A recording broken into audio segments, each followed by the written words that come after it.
నమస్తే రైతన్న, నేను మీ నాగేష్. మీరు చూస్తున్నారు మా అగ్రికల్చర్ యూట్యూబ్ ఛానల్. రైతన్న, ఈరోజు అయితే మంచి పరికరంతో మీ ముందుకు వచ్చాను. ఫ్రూట్ పిక్కర్ అంటారు, మా దిక్కైతే గౌక అంటారు.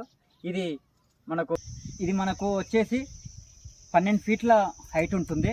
ఇక్కడ చూస్తున్నారు కదా, స్టీల్ పైపు. దీనికి స్టీల్ పైపు అమర్చడం జరిగింది. మీ దగ్గర ఏది అందుబాటులో ఉంటే అది దీనికి అమర్చుకోవచ్చు. ఒకసారి దీన్ని చూడండి. ఇప్పుడు దీనికి 2 బ్లేడ్లు వచ్చినాయి. దీనికి కింద సంచి వచ్చింది, జాలి సంచి. ఈ జాలి మనం కోసిన కాయలు కానీ పండ్లు కానీ దీంట్లో పడిపోతాయి, కింద కూడా పడిపోకుండా బాగుంటుంది. ఇది మొత్తం ప్లాస్టిక్తో చేయబడింది.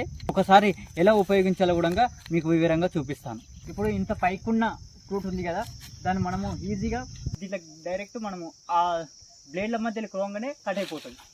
బ్లేడ్ల మధ్యలో పోయినాక కట్ అయ్యాక మనకి ఇలా వచ్చేస్తాయి కాయలు. ఓకేనా రైతన్నా?